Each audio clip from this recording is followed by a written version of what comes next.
पंजाब हरियाणा।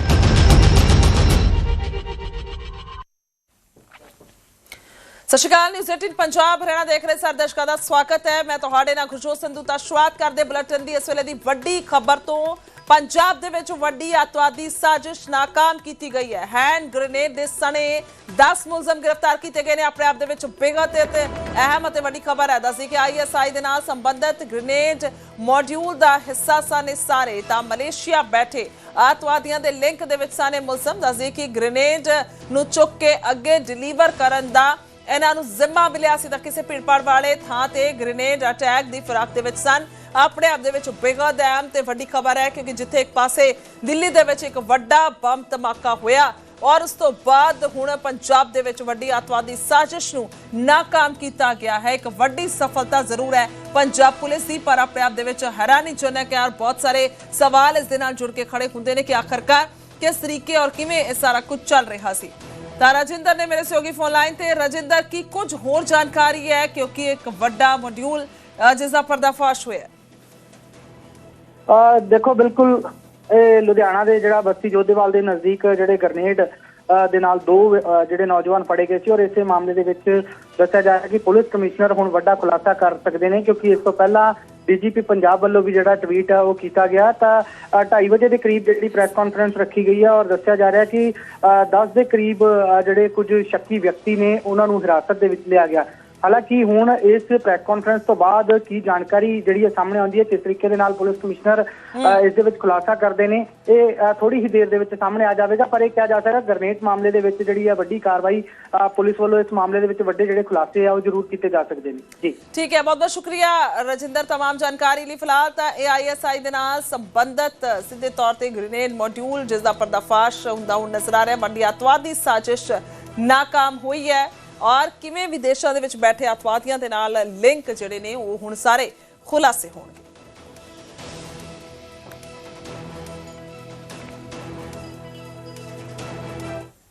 आगे वधांगे तो गल करांगे हुण दिल्ली धमाके दी जिस दे विच लगातार एक तो बाद एक खुलासे हो रहे ने। अतवादी मुहम्मद उमर दी विधवा दे संपर्क दे विच सी डॉक्टर शाहीन, पाकिस्तान दी रहन वाली है ए अफीरा बीबी जिस दे संपर्क दे विच सी। शाहीन दसदे कि डॉक्टर मॉड्यूल दे अतवादियों दे नाल अफीरा दा जिक्र किया जाए उसकी गल हुंदी सी और सोर्सेज के हवाले तो हालांकि खबर है पर लगातार इस दे विच अहम खुलासे हो रहे हैं। जैश की महिला विंग तैयार कर रही सी। शाहीन उमर फारूक 2019 दे दस्से कि पुलवामा हमले दा मास्टरमाइंड सी। 2019 दे विच ही श्रीनगर दे विच मुठभेड़ दौरान उमर फारूक मारिया गया सी। अफीरा बीबी अतवादी मसूद अजहर दी छोटी भैन साथिया अजहर दे नाल जुड़ी दसी जा रही है, यानी कि सीधे तौर पे जाके कनैक्शन जिहड़ा है वो मसूद अजहर दे नाल जुड़दा होया नजर आ रहा है। यानी कि पाकिस्तान दे विच जिस तरीके ये सारियां साजिशां चल रही ने तां किवें उन्हां ने इत्थे जाल जिहड़ा है बिछाया है उसका हिस्सा जम्मू कश्मीर, दिल्ली, हरियाणा का जिक्र कर रहे हैं जिस दे विच लगातार एक डॉक्टर जिन्हां दा एक तो बाद एक होर ना जुड़दा नजर आ रहा है। इस दे विच हुण खुलासे हो रहे हैं। देखो बहुत अहम भूमिका सारे जेकर गल की जाए साजिशा दे विच निभाई गई है। जिस तरीके मैडिकल नेटवर्क सामने आ रहा है तां अफीरा बीबी का हुण जिक्र हो रहा है। अनिल राठी ने मेरे सहयोगी इस वेले फोन लाइन ते उन्हां दा रुख करदे हां। अनिल, अगर बात की जाए एक के बाद एक बड़े खुलासे, अब अफीरा बीबी का जिक्र हो रहा, पाकिस्तान में बैठे किस तरीके से लिंक लगातार इनके एक के बाद एक पर्दाफाश। बिल्कुल स्वाभाविक है कि जैसे जैसे जांच एजेंसियों की जांच जो है वो आगे की ओर बढ़ती जा रही है तो उसमें तमाम परतें जो है वो खुलती जा रही हैं और इन लोगों के जितना भी आतंकवादी संगठन से जुड़े हुए लोग हैं, डॉक्टर मॉड्यूलर के संपर्क में थे, इन लोगों के शाहीन के संपर्क में थे, उन सभी के तमाम दस्तावेज जब खंगालना शुरू किया गया, इनकी गिरफ्तारी की गई तो अफीरा बीबी का जो है वो पाकिस्तान की रहने वाली उसके दस्तावेज जो है वो बताए गए और आतंकी जो उमर है वो उनकी बीवी है, उमर की बीवी थी ये। तो कहीं ना कहीं तमाम ताल्लुक जो है वो इन लोगों के उन आतंकवादी संगठनों के साथ जुड़ते हुए दिखाई दे रहे हैं। लगातार जिस तरीके की बातें चल रही थी क्योंकि एक बड़ी घटना को ये लोग अंजाम देने की फिराक में थे, लेकिन सुरक्षा एजेंसियों ने जो है वो समय रहते अब इन लोगों पे शिकंजा कसना शुरू कर दिया। साथ ही साथ देखिए अल्फला यूनिवर्सिटी जो है वो इन लोगों ने एक गढ़ बनाई हुई थी, एक मेन ठैया बनाया हुआ था जहां से कि ये तमाम ऑपरेशन जो ये इनका ऑपरेशन है उसको ऑपरेट करते थे और कहीं न कहीं उन संसाधनों का भी इस्तेमाल करते थे जो कि आतंकवादी गतिविधियों में इस्तेमाल होते हैं। ठीक है, शुक्रिया अनिल तमाम जानकारी के लिए। ਤਾਂ ਕੁੱਲ ਮਿਲਾ ਕੇ ਆਪਣੇ ਆਪ ਦੇ ਵਿੱਚ ਬੇਹੱਦ ਅਹਿਮ ਹੈ ਜਿਸ ਤਰੀਕੇ ਇੱਕ ਤੋਂ ਬਾਅਦ ਇੱਕ ਖੁਲਾਸੇ ਹੋ ਰਹੇ ਨੇ। ਹਾਲਾਂਕਿ ਵੱਡਾ ਇੱਕ ਘਟਨਾਕ੍ਰਮ ਨੂੰ ਅੰਜਾਮ ਦਿੱਤਾ ਗਿਆ ਪਰ ਬਹੁਤ ਵੱਡਾ ਜਿਸ ਤਰੀਕੇ ਪਲਾਨ ਹੋ ਰਿਹਾ ਸੀ ਉਸ ਨੂੰ ਜ਼ਰੂਰ ਪਰਦਾਫਾਸ਼ ਕਰ ਦਿੱਤਾ ਗਿਆ।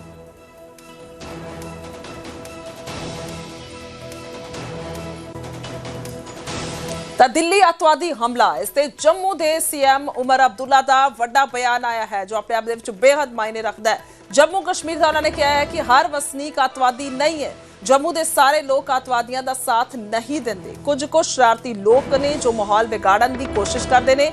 जम्मू के हर एक इंसान नूं हर एक कश्मीरी मुसलमान नूं इक्को नज़रिए दे नाल ना देखो। हर कश्मीरी मुसलमान अतवादी नहीं है और कसूरवारां नूं सख्त तो सख्त सज़ा मिलनी चाहिए है। अब्दुल्ला कह रहे हैं बेकसूरां नूं इस तो बाहर रखना होएगा। ਤਾਂ ਕੁੱਲ ਮਿਲਾ ਕੇ ਇਹ ਆਪਣੇ ਆਪ ਦੇ ਵਿੱਚ ਬਿਆਨ ਅਹਿਮੀਅਤ ਰੱਖਦਾ ਹੈ ਜਦੋਂ ਸੀਐਮ ਕਹਿ ਰਹੇ ਹੋਣ ਜਦੋਂ ਉਮਰ ਅਬਦੁੱਲਾ ਦਾ ਇਹ ਕਹਿਣਾ ਹੋਵੇ ਕਿ ਸਾਰਿਆਂ ਨੂੰ ਇੱਕੋ ਤੱਕੜੀ ਦੇ ਵਿੱਚ ਨਹੀਂ ਤੋਲਣਾ ਚਾਹੀਦਾ।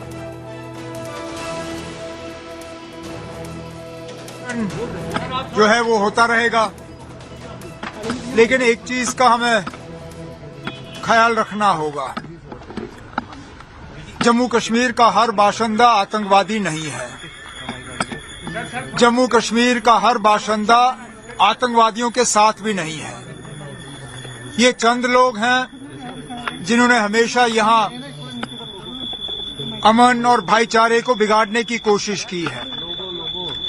बदकिस्मती से जब हम हर जम्मू कश्मीर के बाशिंदे को और बिलखसूस हर कश्मीरी मुसलमान को एक ही नजरिए से देखना शुरू करते हैं और ये तासुर देना शुरू करते हैं कि हर कश्मीरी मुसलमान जो है वो आतंकवादी है, तो फिर बहुत मुश्किल होता है लोगों को सही पटरी पर रखने में।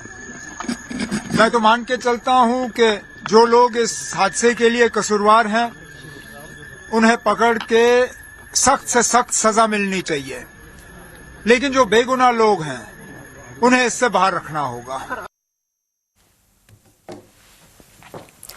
ਅੱਗੇ ਵਧਾਂਗੇ ਤਾਂ ਦਿੱਲੀ ਧਮਾਕੇ ਮਾਮਲੇ ਦੇ ਵਿੱਚ ਹੁਣ ਬਰੀਜ਼ਾ ਕਾਰ ਬਰਾਮਦ ਹੋਈ ਹੈ। ਅਲ-ਫਲਾਹ ਯੂਨੀਵਰਸਿਟੀ ਤੋਂ ਲਾਲ ਰੰਗ ਦੀ ਬਰੀਜ਼ਾ ਕਾਰ ਮਿਲੀ ਹੈ। ਦੱਸਦੇ ਕਿ ਡਾਕਟਰ ਸ਼ਹੀਨ ਦੀ ਬਰੀਜ਼ਾ ਕਾਰ ਨੂੰ ਕਬਜ਼ੇ 'ਚ ਲੈ ਲਿਆ ਗਿਆ ਹੈ। ਦਿੱਲੀ ਬਲਾਸਟ ਮਾਮਲੇ ਦੇ ਵਿੱਚ ਇਸ ਸ਼ੱਕੀ ਲਾਲ ਕਾਰ ਦੀ ਜਾਂਚ ਵੀ ਜਾਰੀ ਹੈ। ਤਾਂ ਫਰੀਦਾਬਾਦ ਦੇ ਪਿੰਡ ਖੰਦਵਾਲੀ ਦੇ ਵਿੱਚ ਕਾਰ ਦੀ ਜਾਂਚ ਜਾਰੀ ਹੈ। ਕੱਲ ਰਾਤ ਤੋਂ ਹੀ ਦੱਸਦੇ ਕਿ ਐਨਐਸਜੀ, ਐਨਆਈਏ ਅਤੇ ਪੁਲਿਸ ਟੀਮਾਂ ਜਿਹੜੀਆਂ ਨੇ ਉਹ ਜਾਂਚ ਕਰ ਰਹੀਆਂ ਨੇ। ਤਾਂ ਦਿੱਲੀ ਨੰਬਰ 10CK0458 ਨੰਬਰ ਦੀ ਲਾਲ ਇਕੋ ਸਪੋਰਟ ਕਾਰ ਜਿਹੜੀ ਹੈ ਜ਼ਰੂਰ ਬਰਾਮਦ ਹੋਈ ਔਰ ਇੱਕ ਸ਼ੱਕੀ ਨੂੰ ਵਿੱਚ ਗ੍ਰਿਫਤਾਰ ਕੀਤਾ ਗਿਆ ਹੈ। ਤਾਂ ਹੁਣ ਬਰੀਜ਼ਾ ਕਾਰ ਦੇਖੋ 3 ਕਾਰਾਂ ਦਾ ਹੁਣ ਇਸ ਸਾਰੇ ਮਾਮਲੇ 'ਚ ਜ਼ਿਕਰ ਹੋ ਰਿਹਾ। ਪਹਿਲੀ ਕਾਰ I-20 ਕਾਰ ਜਿਹੜੀ ਕਿ ਧਮਾਕੇ 'ਚ ਪੂਰੀ ਤਰ੍ਹਾਂ ਦੇ ਨਾਲ ਤਹਿਸ-ਨਹਿਸ ਹੋ ਗਈ ਹੈ ਔਰ ਦੂਸਰੀ ਕਾਰ जो है वो रेड कलर की इको स्पोर्ट कार जिसनों बरामद किया गया, छानबीन हो रही है।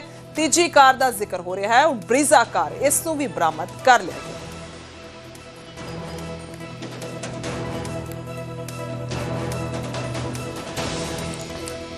तो दस है कि रूट का जिक्र करांगे। डॉक्टर उमर का जिहड़ा दहशती रूट है वो की रहा है। तो फरीदाबाद तो मेवात जिहड़ा है वो दहशती रूट रहा। किस तरीके कितना लंबा समा जिहड़ा है वो घूमदा रहा उस गड्डी दे विच ही। मेवात तो नूह दे फिरोजपुर झिरका जिहड़ा है वो गया। उस तो बाद अगे वाल वाधा होया मस्जिद दे विच भी काफ़ी समा रहा है। तो दिल्ली मुंबई एक्सप्रैस वे तो दिल्ली दे वाल वापसी जिहड़ी है वो की गई है और दिल्ली मुंबई एक्सप्रैस वे तो दिल्ली वाल वापसी तो बाद दिल्ली मुंबई एक्सप्रैस वे ते ढाबे ते उसने रात गुजारी है। यानी कि एक दिन पहला जिहड़ी है वो रात उसने ढाबे ते गुजारी। यानी कि पूरी तैयारी दे नाल पूरी प्लैनिंग दे नाल सब कुछ हो रहा सी। रात नूं कार दे अंदर ही उमर सो गया जो मुलजम है जो नाल ही उस दे विच मारिया गया है और दिल्ली मुंबई एक्सप्रैस वे तो दिल्ली वाया फरीदाबाद पहुंचा है। फरीदाबाद दे विच अल-फलाह यूनीवर्सिटी दे विच भी दसदे कि गड्डी काफ़ी समा खड़ी रही है। जो जानकारियां जो खुलासे हो रहे हैं तां किस तरीके दिल्ली ब्लास्ट दा पुलवामा कनैक्शन है। मोहम्मद सलमान गुरुग्राम हरियाणा तो जिसने कार बेची है दविंदर औखला जो दिल्ली का रहने वाला है। उस तो बाद कार बेची गई सोनू अंबाला दे वसनीक नूं जो हरियाणा का है। तो उस तो बाद जेकर आखिर का जिक्र किया जाए आखिरी खरीदार रहा है तारिक यानी कि पुलवामा JNK यानी कि ਜਿਹੜੀ ਕਾਰ ਹੈ ਉਹ ਹਰਿਆਣਾ ਮੁਹੰਮਦ ਸਲਮਾਨ ਦੇ ਵੱਲੋਂ ਜਦੋਂ ਵੇਚੀ ਜਾਂਦੀ ਹੈ ਤਾਂ ਰਾਤ ਦੇ ਵਿੱਚ ਇਹ ਦੋ ਜਣੇ ਆਉਂਦੇ ਨੇ ਸੋਨੂ ਅਤੇ ਦਵਿੰਦਰ। ਤਾਂ ਫਿਰ ਆਖਰੀ ਜਿਹੜਾ ਖਰੀਦਦਾਰ ਸੀ ਉਹ ਤਾਰਿਕ ਪੁਲਵਾਮਾ ਦਾ ਹੀ ਰਹਿਣ ਵਾਲਾ ਸੀ JNK ਦਾ। ਉਸ ਤੋਂ ਬਾਅਦ ਜਿਹੜੀ ਕਾਰ ਹੈ ਉਹ ਅੱਗੇ ਆਉਂਦੀ ਹੈ यानी कि आखिरी खरीदार तारिक है पुलवामा JNK ਦਾ ਰਹਿਣ ਵਾਲਾ ਹੈ ਜਿਸ ਤੋਂ ਬਾਅਦ ਉਸ ਕਾਰ ਦੇ ਵਿੱਚ ਧਮਾਕਾ ਹੁੰਦਾ ਹੈ। ਹਾਲਾਂਕਿ ਉਹ ਤਾਰਿਕ ਦੇ ਨਾਂ ਤੇ ਜਿਹੜੀ ਬੋਲਦੀ ਹੈ ਕਾਰ ਆਖਿਰ ਦੇ ਵਿੱਚ ਇਹ ਸਾਰਿਆਂ ਨੂੰ ਲੈ ਕੇ ਇਨਵੈਸਟੀਗੇਸ਼ਨ ਹੋ ਰਹੀ ਹੈ ਪਰ ਇੰਨਾ ਜ਼ਰੂਰ ਹੈ ਜਿਹੜਾ ਆਖਿਰ ਖਰੀਦਾਰ ਹੈ ਉਹ ਤਾਰਿਕ ਹੈ ਜੋ ਕਿ ਪੁਲਵਾਮਾ ਦਾ ਰਹਿਣ ਵਾਲਾ ਹੈ।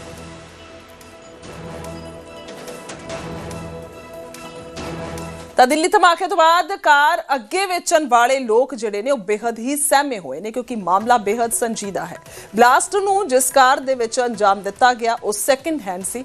ਕਾਰ ਅੱਗੇ ਵੇਚਣ ਵਾਲਿਆਂ ਦੇ ਕੀ ਸਾਵਧਾਨੀਆਂ ਵਰਤਣੀਆਂ ਚਾਹੀਦੀਆਂ ਨੇ ਜਦੋਂ ਕਾਰ ਤੁਸੀਂ ਅੱਗੇ ਵੇਚੋ ਔਰ ਕਿਵੇਂ ਉਸ ਤੁਹਾਨੂੰ ਅਲਰਟ ਰਹਿਣਾ ਹੋਏਗਾ, ਕੀ ਡਾਕੂਮੈਂਟਸ ਚਾਹੀਦੇ ਨੇ, ਇਸ ਨੂੰ ਲੈ ਕੇ ਗੱਲਬਾਤ ਕੀਤੀ ਹੈ। ਵੇਖਦੇ ਹਾਂ ਇਹ ਰਿਪੋਰਟ।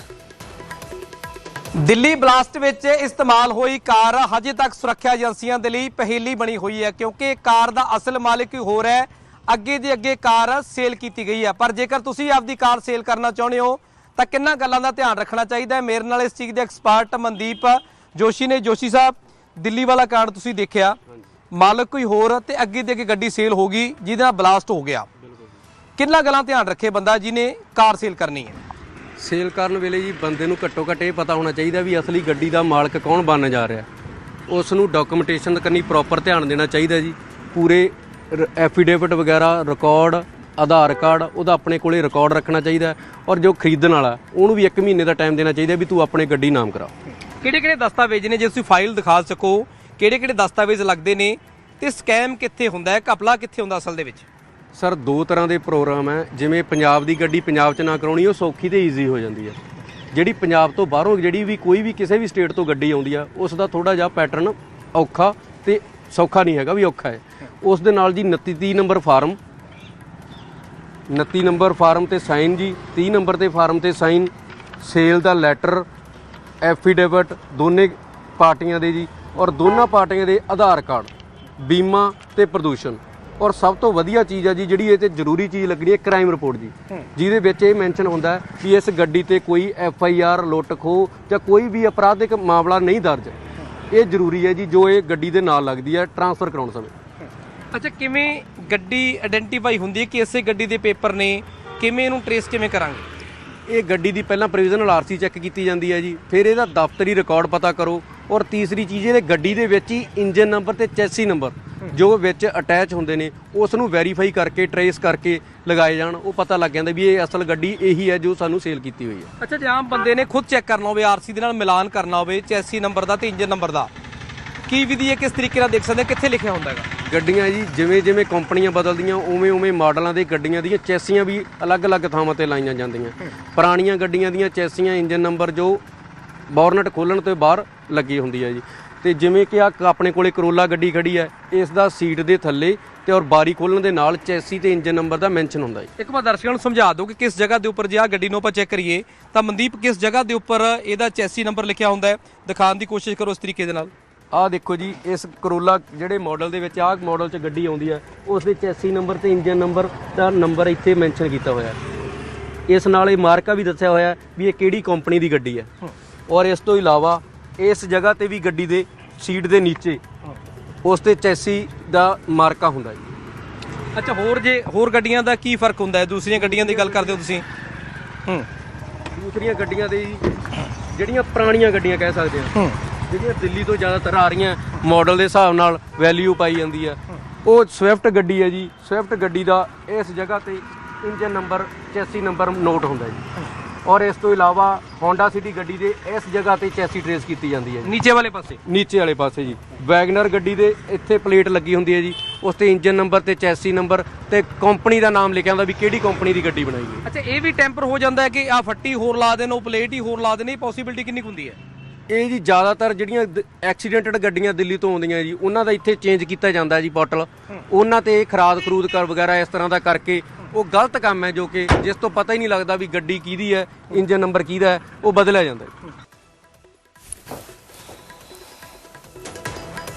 ਅੱਗੇ ਵਧਾਂਗੇ ਤਾਂ ਲਾਲ ਕਿਲੇ ਤੇ ਜਿਸ ਜਗ੍ਹਾ ਤੇ ਬੰਬ ਧਮਾਕਾ ਹੋਇਆ ਹੈ ਉਸ ਤੋਂ ਕੁਝ ਹੀ ਕਦਮ ਦੂਰੀ ਤੇ ਗੁਰੂ ਤੇਗ ਬਹਾਦਰ ਜੀ ਦੇ 350ਵੇਂ ਸ਼ਹੀਦੀ ਦਿਵਸ ਸਮਾਗਮ ਦੀਆਂ ਤਿਆਰੀਆਂ ਕੀਤੀਆਂ ਜਾ ਰਹੀਆਂ ਨੇ। ਧਮਾਕੇ ਤੋਂ ਬਾਅਦ ਵੀ ਤਿਆਰੀਆਂ ਲਗਾਤਾਰ ਜਾਰੀ ਨੇ। 23 ਤੋਂ 25 ਨਵੰਬਰ तक ਇੱਥੇ ਸਮਾਗਮ करवाए जा रहे हैं। मैं मौजूद हूँ राजधानी दिल्ली के लाल किले के ठीक सामने, जहाँ 10 तारीख को I-20 कार धमाके में कई बेगुनाह लोगों की जान चली गई। ये अप्रिय घटना क्यों घटी और इसके पीछे साजिशकर्ताओं की क्या मंशा थी, ये सवाल सबके मन में जरूर होगा। चलिए मैं आपको बता दूं कि आतंकवादियों ने लाल किले को ही क्यों चुना। लाल किला एक ऐसी जगह जहां से मुल्क की सल्तनत का इतिहास जुड़ा हुआ हो। लाल किला एक ऐसी जगह जहां मौजूदा समय में 15 अगस्त जैसे बड़े कार्यक्रम का आयोजन होता हो। वहीं इसके अलावा आगामी 23, 24, 25 तारीख को, यानी आगामी 23, 24, 25 नवंबर को राजधानी दिल्ली के लाल किले के ठीक सामने गुरु तेग बहादुर जी के 350वें शहीदी दिवस को लेकर भव्य कार्यक्रम का आयोजन हो रहा है। जिस जगह बम ब्लास्ट हुआ, I-20 कार में ब्लास्ट हुआ, ठीक उसके महज कुछ कदम दूर आपको नजर आएगा गुरु तेग बहादुर जी के शहीदी दिवस को लेकर भव्य आयोजन यहाँ पर किया जा रहा है। आप देख सकते हैं किस तरीके से यहाँ पर काम चल रहा है, क्योंकि ये एक बड़ा कार्यक्रम है जिसको लेकर भारत भर में अलग अलग राज्यों में अलग अलग कार्यक्रम का आयोजन किया गया है। राजधानी दिल्ली के लाल किले के ठीक सामने आप देख सकते हैं कि किस तरीके से कई लोग यहाँ पर काम कर रहे हैं। 10 तारीख को जब ये घटना घटी तो इस पूरी सड़क को रोक दिया गया, आवाजाही रोक दी गई और अभी भी यहाँ से कोई गाड़ी का आगमन प्रस्थान नहीं हो रहा है। तमाम रोजमर्रा की जिंदगी में आने जाने वाली गाड़ियों को यहाँ से आवाजाही पर रोक लगा दी है, मगर जिसके नाम के पीछे बहादुर लगा हो, गुरु तेग बहादुर जी की इस शहीदी दिवस के कार्यक्रम को लेकर अब तक कोई रुकावट नहीं आई है, जो साफ तौर पे ये इशारा करती है कि ये कार्यक्रम होकर रहेगा। उधर चंडीगढ़ के सैक्टर 44 का जिक्र करांगे, जिथे तड़के ही लुट की वड्डी वारदात वापरी है। इत्थे लुटेरे सवेरे 5 बजे सैर कर रही महिला तो बंदूक दिखा के सोने दी वालियां खो के लै गए। न्यूज़ 18 के वालों पीड़ित महिला के नाल गलबात की गई है, जिथे उसने सारी आप बीती दसी है। महिला ने दसिया कि लुटेरे ने उसनूं डराउण की कोशिश की अते एक वाली झपट लई तां उसने मदद लई आवाज़ लगाई तां फिर लुटेरे मौके तो फरार हो गए। चंडीगढ़ के सेक्टर 44 में सुबह करीब 5 बजे एक 83 साल की बुजुर्ग महिला सैर कर रही थी कि अचानक एक बिल्कुल फेस कवर कर एक बदमाश आता है और आके जो माताजी हमारे साथ हैं विद्यावती, उनको झपट कर और जो इन्होंने बताया है कि गन पॉइंट पर यानी गन दिखाकर उनकी कान की बाली लेकर फरार हो जाता है। हालांकि जब इन्होंने शोर मचाया तो जो बदमाश है वो भाग जाता है। एक बाली लेके भाग गया, लेकिन दूसरी बाली इनके हाथ में रह गई जो इन्होंने बचा ली। तो माताजी हमारे साथ हैं, उनसे बातचीत करते हैं। एक रिटायर्ड हैं, BSNL से रिटायर हुए हैं और उसके बाद वो दौड़ में भी काफी समय इन्होंने काफी मेडल भी जीते हैं विद्यावती जी ने। माताजी हुआ क्या था, कितने बजे की बात है? आप रोजाना जाती हैं सैर करने? मैं तो कम से कम 22 साल से यहाँ चंडीगढ़ में ये पार्क जो बना है 22 साल हो गए, और जब से हम लोग जाते हैं सुबह सैर करने 4:30 बजे निकलते हैं। तो वो लड़का सैर वहाँ का एक चक्कर उसने सैर की हमारे साथ, मैंने देखा उसे मेरे पीछे पीछे चल रहा था वो। उसके बाद वो एक चक्कर लगा के कहीं चला गया, लेकिन मैं अपनी क्लास में जाती हूँ डेली। हमारी क्लास लगती है 5 बजे से 6:30 तक लक्ष्मी नारायण मंदिर में योगा की। तो योगा क्लास जाने के लिए मैं जब वहाँ से निकली, जब लक्ष्मी नारायण मंदिर पे मोड़ पे रुकने लगी, ऐसे लगी, तो एक लड़का आया पीछे से मेरे कंधा ऐसे तोड़ते पकड़ लिया और मैंने फिर एक बैग था मेरे हाथ पे, मैंने यूं किया तो उसका हाथ हट गया।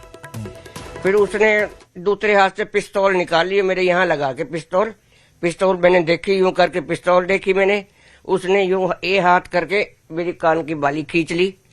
इतने में कोई गाड़ी आ गई, गाड़ी की जब लाइट देखी उसने तो वो लड़का मतलब उधर को हो गया, भागा नहीं, धीरे ही चल रहा था। अच्छा। और पैदल था, कोई उस पर बाइक वाइक कुछ भी नहीं थी। हम्म। वह तो फिर इतने वो गाड़ी पुलिस वालों ने नहीं देखी होगी, पुलिस की गाड़ी थी। मैंने 2-4 बार हाथ भी दिया, सब किया, लेकिन उन्होंने नहीं रोकी। हो सकता है वो नहीं देखी होगी उन्होंने। अच्छा। क्योंकि मैं जहाँ थी वहाँ अंधेरा था। अच्छा। और मेरा हाथ तक हो सकता है उनके सामने तक ना गया हो, ऐसे ना रोकने वाली तो मतलब है ही नहीं कि ना रोकते। फिर मैं अपनी क्लास में गई, वहां से डॉक्टर जोली है टीचर, उनको कहा मैंने कि ऐसी वारदात होगी, फटाफट 112 पे फोन करो।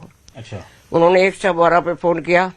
विद इन 10 मिनट वहाँ पुलिस की गाड़ी आ गई, एक के बाद दूसरी गाड़ी भी आ गई, फिर डीएसपी भी आ गई, वहां से 3 गाड़ियां आ गई एकदम से। नहीं माता जी, आपने देखा था कि उसके पास गन थी, कुछ ऐसा क्या देखा था? गन देखी थी आपने? मैंने यहाँ लगा रखा, हम लोग तो पिक्चरों में देखते हैं, हमें तो रात में कभी देखा नहीं, लेकिन वो पिस्तौल जैसी दिखाते हैं, बच्चों की भी वैसी होती है, वो पटाखे वगैरह छोड़ते हैं, वो भी तो वैसे ही होती है। वो ऐसे लगा रखी मेरे, और वो क्या गया तो ऐसे करके फिर डीएसपी वगैरह ने सबने अच्छी तरह से बातचीत भी की, मेरी कंप्लेंट भी नोट की, और फिर मेरे साथ पार्क में भी आए।